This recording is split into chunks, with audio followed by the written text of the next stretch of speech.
seen a lot of dark Oscar movies like Das Leben der Wanderer, Django Unchained, and Inglourious Basterds, but the one movie from 2013 called 12 Years a Slave may be one of the darkest Oscar movies ever made.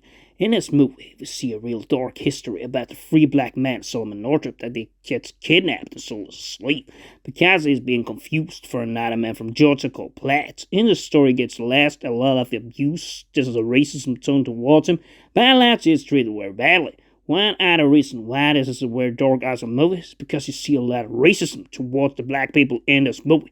At the same time, I feel the movie portrays this dark brutality.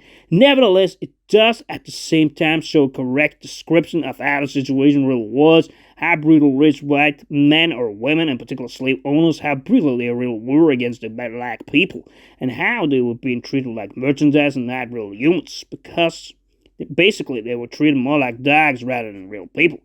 The movie does, in addition, have these brutal characters that are being played by Benedict Cumberbatch, which is the first slave owner in a movie. Then secondly, you have Michael Fassbender, that could be described as the second main character during this movie. He is absolutely a loco crazy during this movie in his role as a devilishly brutal slave owner.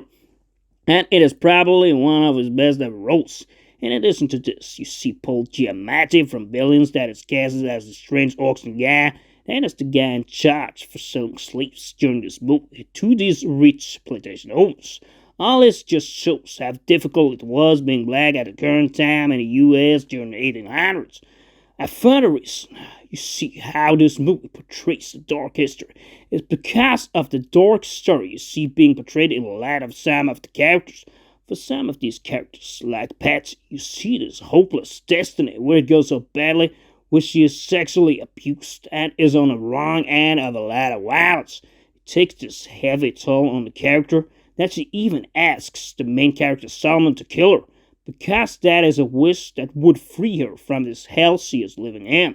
The Solomon Northup character himself does also have his dark and gruesome history, but he does at least get out of this hell that he has been lured into in the end. It is also extremely dramatic at the end there when Fassbender tries to get him back as a slave, thinking that he has pulled some sort of scheme to get away.